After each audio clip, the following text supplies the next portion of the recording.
Viernes 16 de agosto y titulamos la apertura de hoy día 2:50, narcisismo, síntoma o necesidad.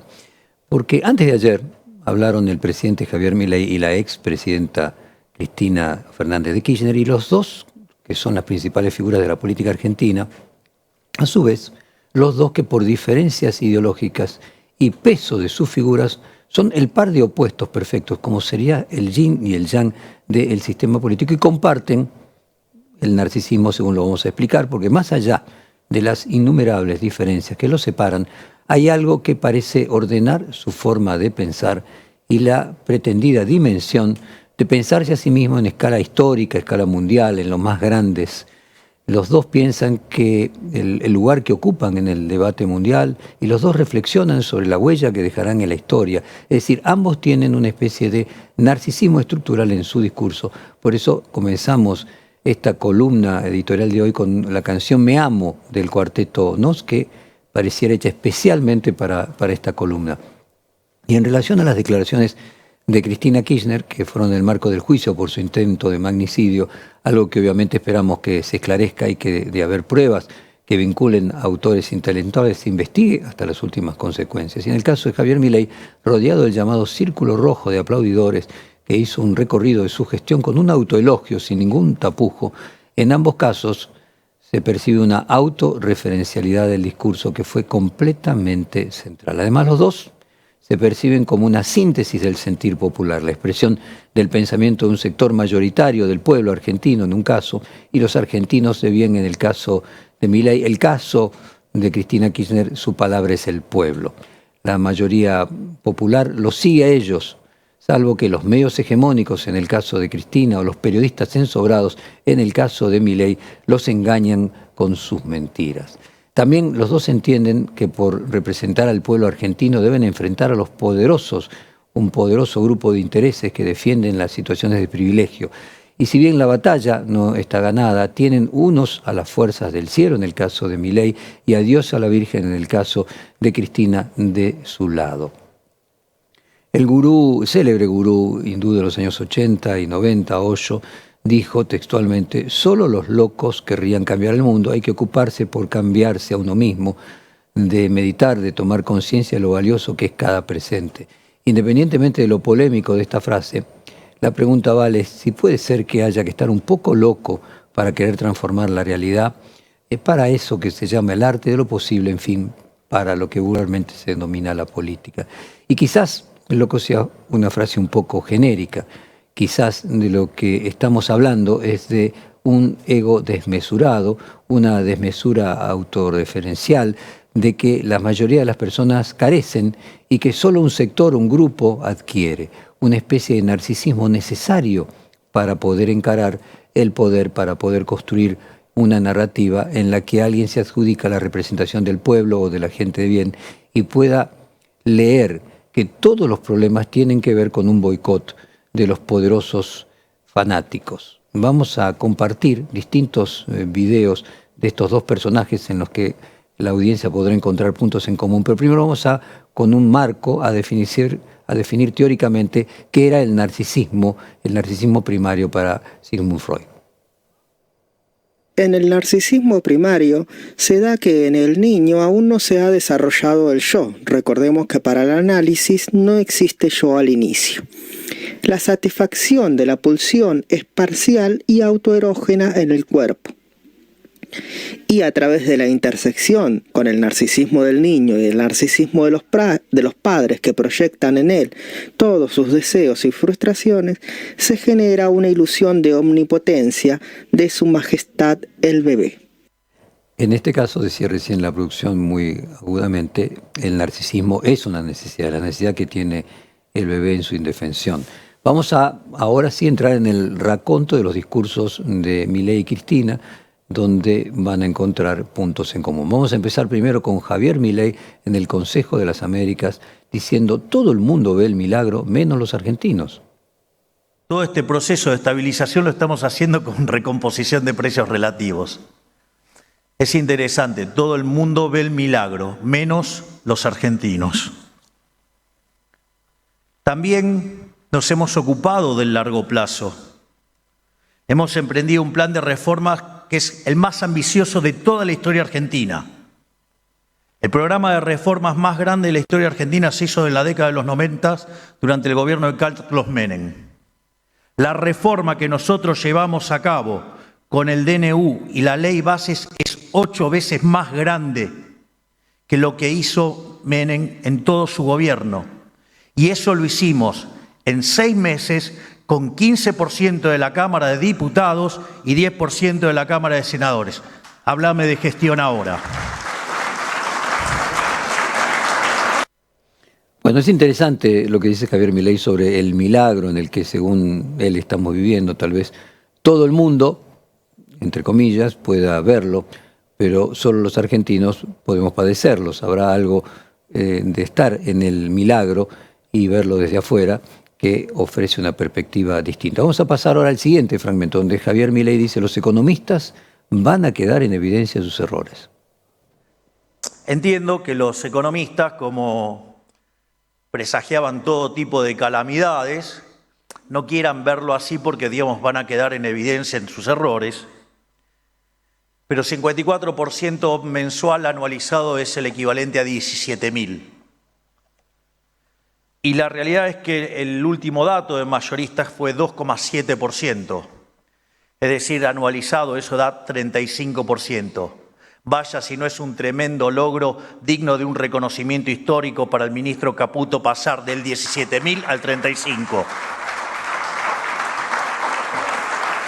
Bueno, ese 17.000 tenía 110% de devaluación. En un mes producido era una inflación autoproducida, es decir, casualmente si uno aumenta la inflación, uno aumenta el precio del dólar el 110%, obviamente ese mes va a haber una inflación en algún sentido proporcional a esa devaluación, y anualizarla sería como analizar la devaluación, es decir, si la devaluación hubiera seguido también ese ritmo, la inflación también hubiese seguido ese ritmo, nada más que ahora la devaluación se colocó a 2%, por lo tanto es lógico que también la inflación tienda a ese 2%.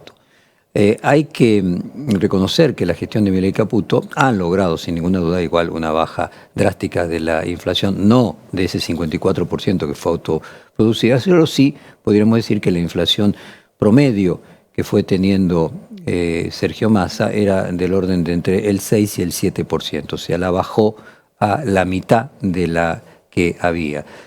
Muchos economistas me plantean que se habían equivocado y al no pronosticarlo.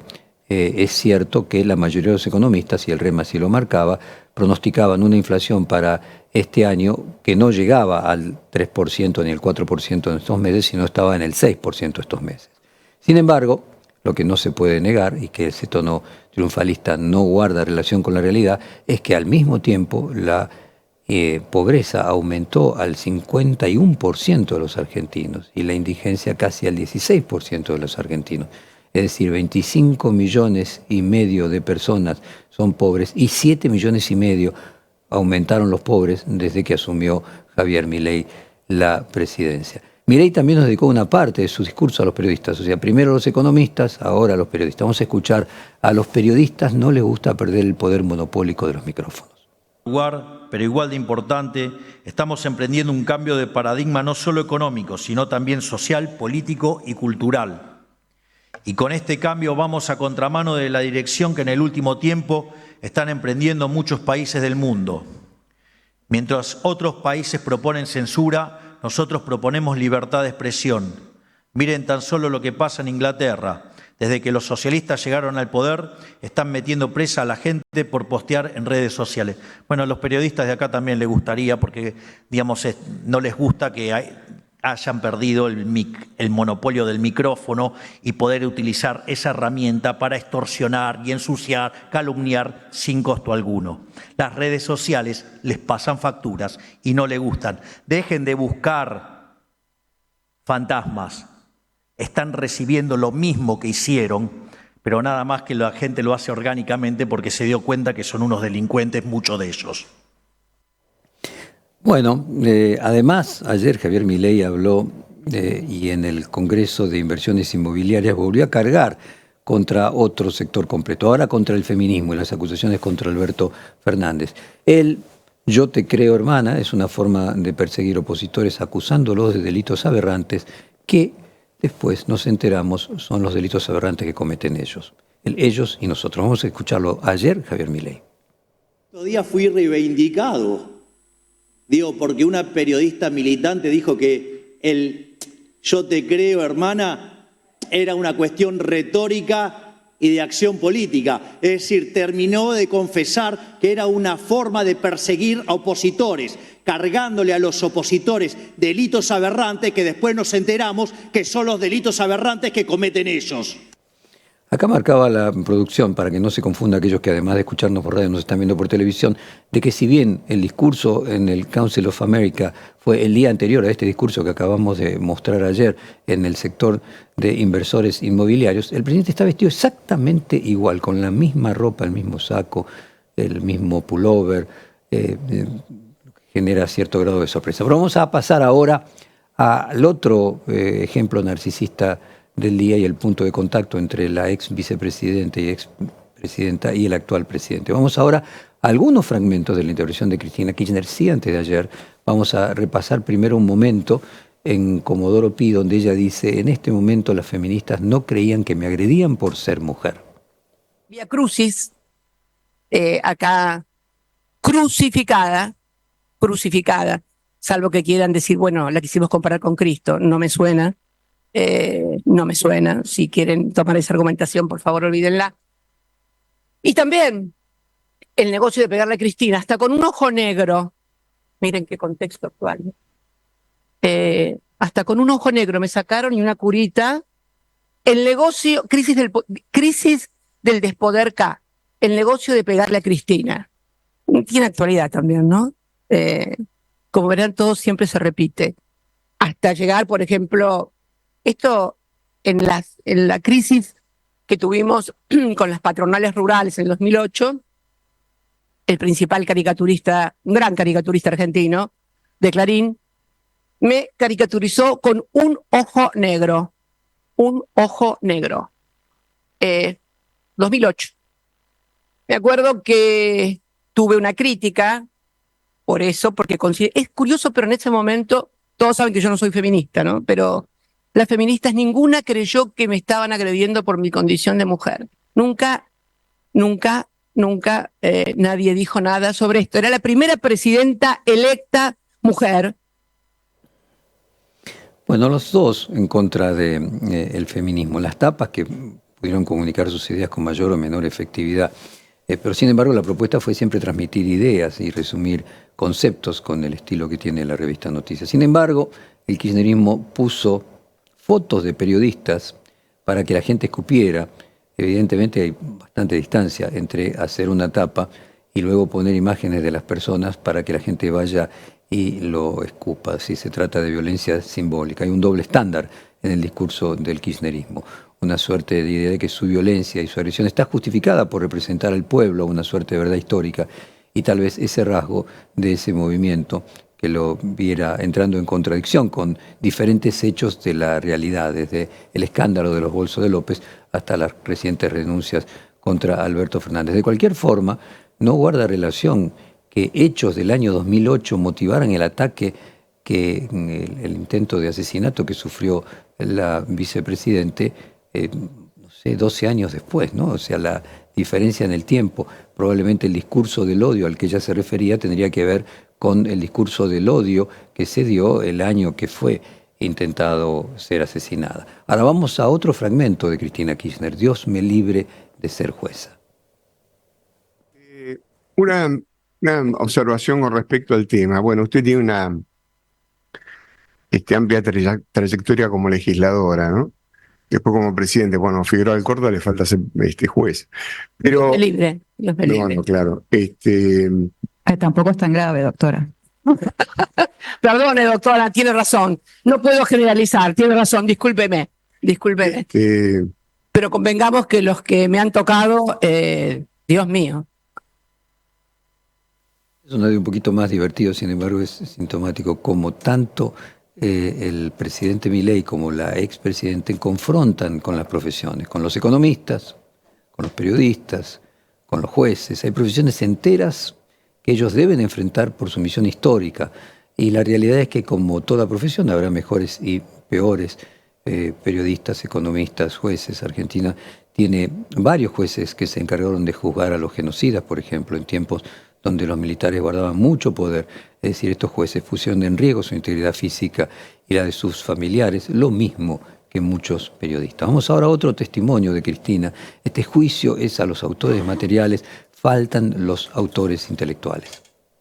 Simplemente reiterar una vez más que este juicio es un juicio que es a los autores materiales del hecho, faltan los autores intelectuales, faltan los financiadores, y creo que, bueno, que el Poder Judicial, en este caso lo que yo considero el partido judicial, protegió y sigue protegiendo a quienes tuvieron que ver en este atentado. Tenemos sentados acá a los 3 autores materiales, pero no a los ideólogos, no a los financiadores, y creo que esto, más que un reclamo mío, debería ser una deuda que tiene que saldar, no conmigo, con la democracia, y creo que con toda la gente que de alguna u otra manera cree que la política sigue siendo un instrumento para cambiar la vida de la sociedad y que no puede ser refugio de gente que piense que la política sirve para matar, para estigmatizar, para... En fin, nada más. Sucede algo con la voz de los dos, ¿no? El solo hecho del tono y la repetición y probablemente la alta cantidad de veces que se le ha escuchado y que se ha escuchado ahora al presidente produce rechazo más allá de lo que digas. Esas similitudes de estilos, podríamos así decirlo, de la búsqueda de un enemigo permanente que tienen tanto el actual presidente Javier Milei como la expresidenta Cristina Kirchner, fue advertida por quien fue una de las fundadoras de la Libertad Avanza, Carolina Píparo, la candidata a gobernadora de la provincia de Buenos Aires en este año pasado en la fórmula de la Libertad Avanza y una de los fundadores, como decíamos, del espacio de Javier Milei. Ella dijo aquí en este programa hace 2 días, Milei gobierna como el kirchnerismo. Me molesta que el presidente se enoje tanto, digo, con el Congreso, con el periodismo, con actores internacionales, que no es conveniente estar peleando cada 5 minutos, buscando enemigos, porque es una forma de gobierno que ya la vimos justamente con Cristina Kirchner. Entonces, buscar enemigos nuevos todos los días es algo que me distancia muchísimo. Más allá de que reconozco, obviamente, muchos logros, ¿no?, como la bajada de la inflación. Reflexionábamos recién mientras escuchábamos a Carolina Píparo con la producción, ¿por qué puede ser que el solo tono de voz de alguien produzca rechazo? Probablemente sea el abuso, la cantidad de veces que la persona aparece hablando a lo largo de cierto tiempo. Así que podríamos decir que hay una resistencia humana o cierta cantidad de mensajes del otro. Cuando esos mensajes son abrumadores y se repiten todo el tiempo, probablemente pasado cierta cantidad, el exceso solo y escuchar el tono de voz ya produzca rechazo independientemente del mensaje, que sea el mensajero y no el mensaje, como decía McLuhan, el verdadero mensaje.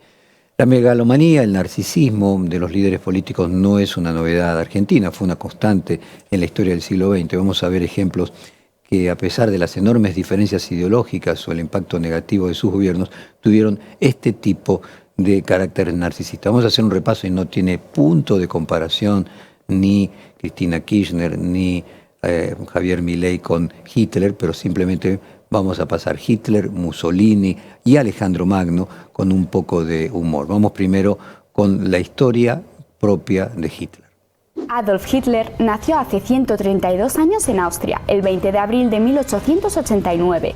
Fue el tercer hijo de sus padres, quienes eran primos carnales. Su padre era muy exigente con Adolf, ya que quería que también se convirtiera en funcionario de aduanas. Sin embargo, a él le interesaba el arte.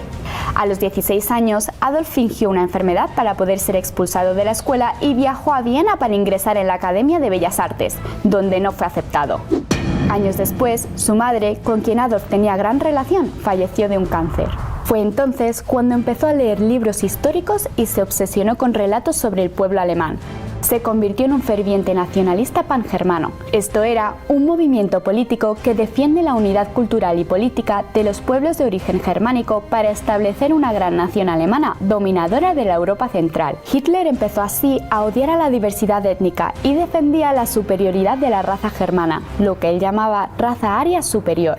Cuando Alemania perdió la Primera Guerra Mundial, Hitler empezó a educar a las tropas del ejército dedicándose a predicar el nacionalismo alemán.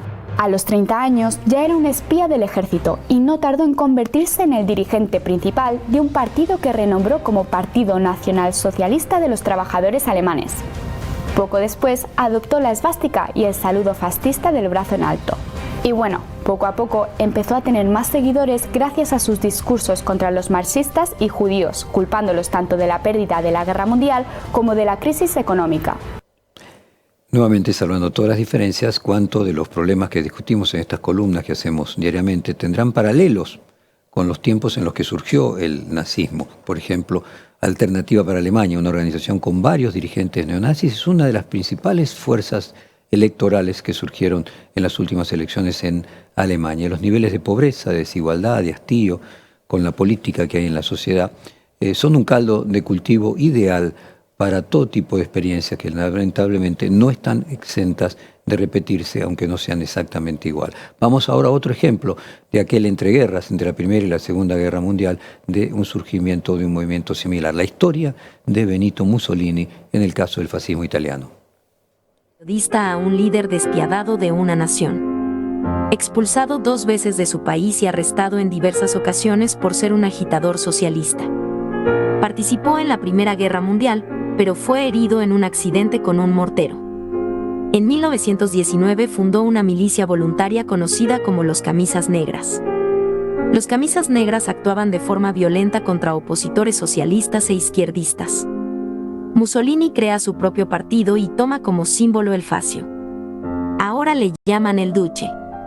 El Partido Nacional Fascista crece rápidamente y se hace de poco más de 200.000 afiliados en pocos meses.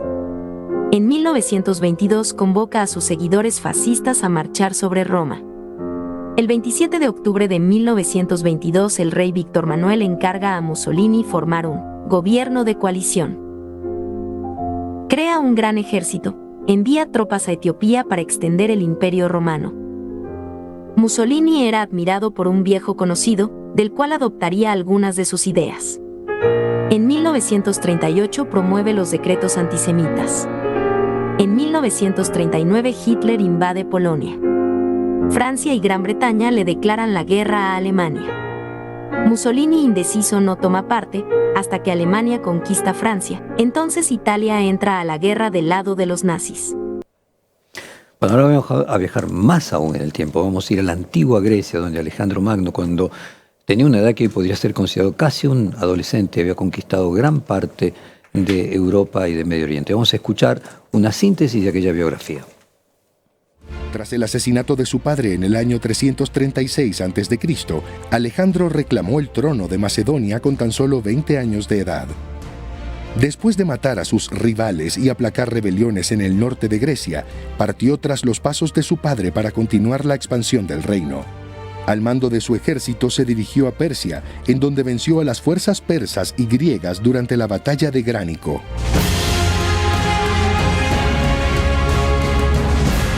En el año 333 a.C., tras cruzar el Helesponto y conquistar la capital del reino de Frigia, Alejandro derrotó al ejército persa del rey Darío III cerca de Isos, al sur de Turquía. Inmediatamente después, conquistó las ciudades fenicias de Marathos, Arwad, Biblos y Sidón. La historia interesante de Alejandro Magno que viene a cuenta es una hermosa historia, una bella historia. Se cuenta que el filósofo Diógenes de Sinope, creador de la escuela filosófica de los cínicos, estaba tomando sol acostado en el piso y Alejandro Magno llegó a su casa acompañado de algunos generales de su ejército.